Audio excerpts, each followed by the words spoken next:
Welcome to this explainer. Have you ever actually stopped to wonder how the digital locks protecting our most sensitive data actually get picked? Today, we're diving deep into exactly how the systems that are designed to keep our information secure are under constant, and I mean constant, evolving assault from attackers. And it's not just about someone randomly guessing your password. It's this fascinating high-stakes game of mathematics, probability, and, well, human psychology. So let's just dive right into this and see exactly how malicious actors actually crack the code. Consider this your mission briefing. Today we're decoding 4 key areas: cryptographic weaknesses, the birthday paradox, password attacks, and finally, indicators of attack. Let's get right to it. Section 1. Cryptographic weaknesses. Attacking the math. So we're starting our rogues gallery by looking at how attackers operate when they don't actually have the keys. Often, they don't even bother trying to steal them. Instead, they attack the underlying math. They exploit weak cryptography implementations directly. There are 2 really different methods here: downgrade attacks and collision attacks. A downgrade attack basically relies on a system's desire for backward compatibility.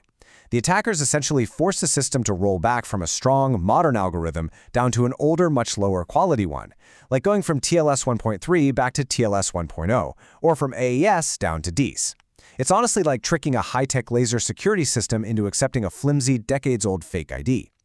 Then, on the other hand, we have a collision attack. This happens when 2 completely different files end up generating the exact same hash value. Imagine taking 2 completely different physical keys and finding out they magically open the exact same padlock. If an attacker can create a malicious file that produces the same hash as a legitimate file, they can completely bypass data integrity checks. It's a massive blind spot. And the real-world evolution of these algorithms is actually pretty stark. For a long time, MD5 was the absolute go-to for verifying file integrity.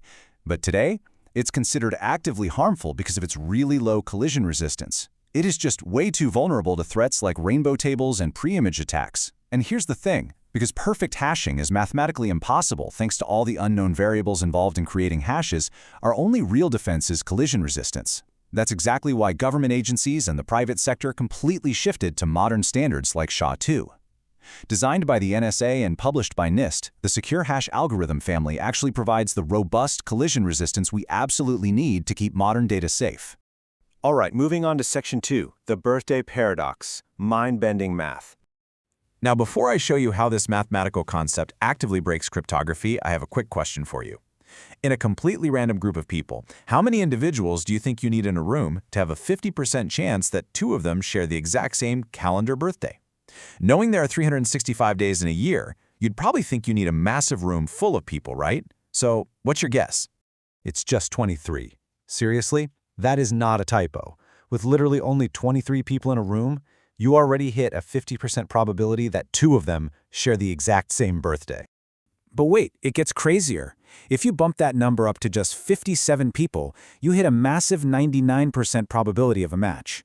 This is the birthday paradox in probability theory, and it completely, absolutely defies human intuition. So what does this all mean for digital security? Well, attackers use this exact same probability math to execute what's known as a birthday attack. See, they aren't trying to match a specific hash, they are just trying to find any 2 messages that digest the exact same way, causing a collision. Because the math shows us that collisions happen so much faster than we intuitively expect, attackers use this to deceive a user into receiving the wrong identically hashed message. To actually protect against this, you have to use hashing functions with massive collision resistance, utilize secure transmission mediums like SSH, or, just encrypt the entire message that's been hashed in the first place. Okay, Section 3. Password attacks. Attacking the user. So we've talked about attacking the complex math, but now we're pivoting to something much closer to home: exploiting human weakness. Because not all password attacks look the same. Brute force attacks, for instance, rely on the raw speed of a computer's CPU to just guess every single possible combination of letters, numbers, and characters.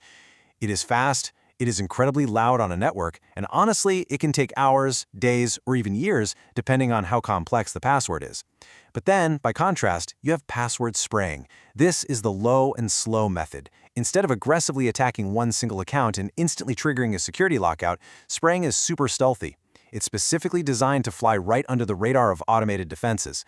Let's actually walk through how a password spraying attack works in the real world. Imagine an attacker is trying to break into an apartment complex.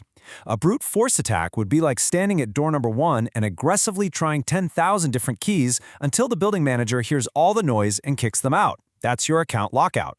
But password spraying? The attacker takes the single most common key they have, let's say a widely used password like COVID-19 or password 1, and they just try it once on door A. Then they quietly walk down the hall and try it once on door B, then door C. By only guessing once per account, they completely evade those standard 3 to 5 failed attempt lockout policies. They remain totally undetected while systematically exploiting the fact that humans are, well, pretty predictable. And of course, malicious actors don't do this manually. They use highly specialized automated software to do the heavy lifting. Some of the most notorious password cracking tools out in the wild today include things like ZeroPithCrack, LCP, Cain and Abel, and John the Ripper. These programs are capable of performing incredibly complex dictionary, hybrid, and brute force password cracking operations at blinding speeds. It's a real arms race. Which brings us to our final section, Section 4, Indicators of Attack, the Defense. Knowing how these attacks work is really only half the battle. The other half is empowering you to spot the shadows they cast on your systems. Indicators of potential malicious activity are basically your vital signs. When attackers perform downgrade attacks, or attempt to create collisions, or run those low and slow password sprays we talked about, they inevitably leave footprints. These indicators encompass a huge array of behaviors, patterns, or just weird anomalies on the network. For security professionals, the careful observation and analysis of these subtle signs really form the bedrock of an organization's security posture. By understanding what falls outside the expected norms, we can detect threats early, respond promptly, and actually craft robust defense mechanisms to just shut the attackers out completely. Which leaves us with this final, critical thought to wrap up our explainer today. We've seen how attackers manipulate probability, exploit backward compatibility, and weaponize our own human habits. The footprints are definitely out there, but they are often faint. So ask yourself, is your own network silently signaling an attack right now, just waiting for someone to notice the indicators? Keep learning, keep monitoring, and stay secure. Thanks for joining me on this explainer.